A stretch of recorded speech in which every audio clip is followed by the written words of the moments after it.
दोनों सेनाओं के मध्य ले आया हूँ, उठो और युद्ध करो।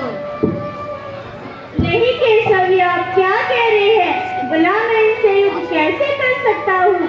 ये सब मेरे सगे संबंधी है, मैं इनसे युद्ध नहीं कर सकता।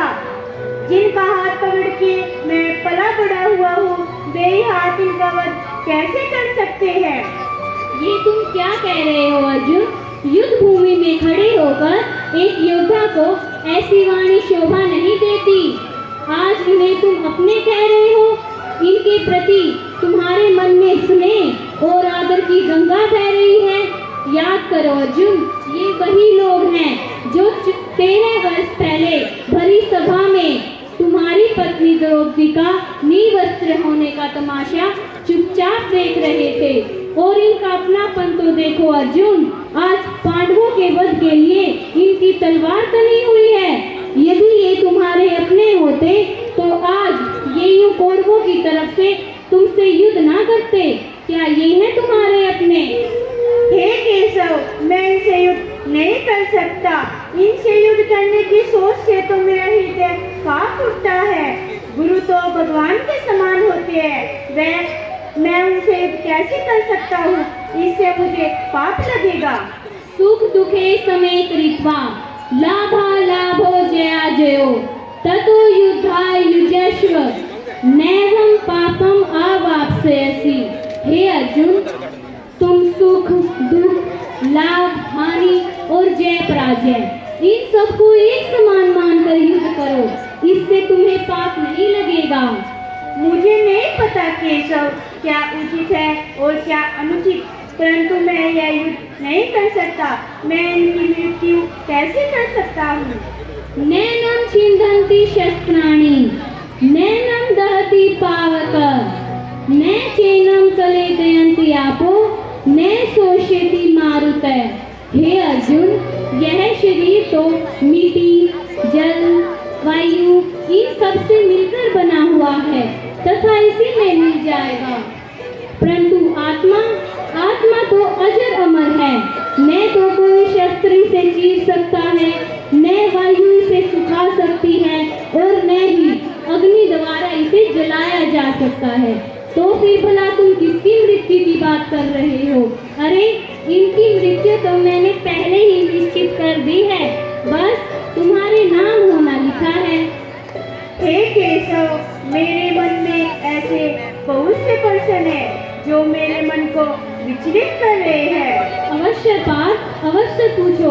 भला ऐसे कौन से प्रश्न हैं जो तुम्हारे मन को विचलित कर रहे हैं? जीवन इतना कठिन क्यों है?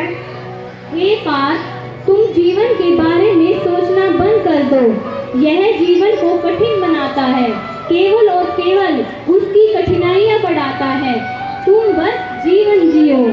हम सदैव दुखी क्यों रहते हैं? हे अर्जुन, चिंता करना तुम्हारी आदत बन चुकी है, इसलिए तुम सदैव दुखी रहते हो। लोगों को इतना कष्ट क्यों भुगतना पड़ता है?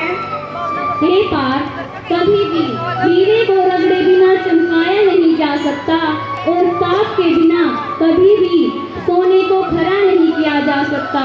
वैसे ही हर अच्छे लोगों को परीक्षा के दौर से गुजरना पड़ता है, यह कष्ट भुगतना पड़ता है और अनुभवों से तो जीवन सुखद बनता है, न कि दुखद। हे केशव, आपके कहने का मतलब है कि यह अनुभव काम के हैं? अवश्य पार्थ, यह अनुभव अवश्य काम के हैं। अनुभव एक ऐसा कठोर शिक्षक है जो पहले परीक्षा लेता है और बाद में पाठ पढ़ाता है। लोग हमेशा अचंभित क्यों रहते हैं?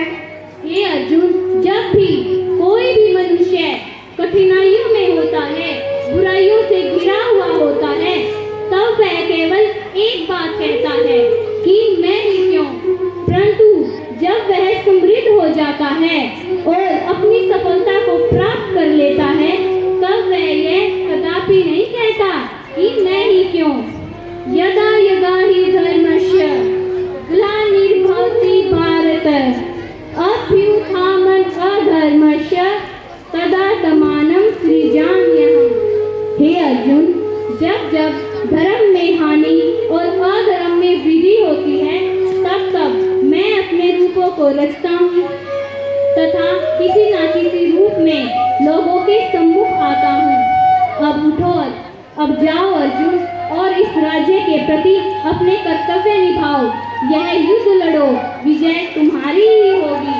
हे केशव, आपने मेरी आंखें खोल दी। अब मैं यह युद्ध अवश्य करूंगा।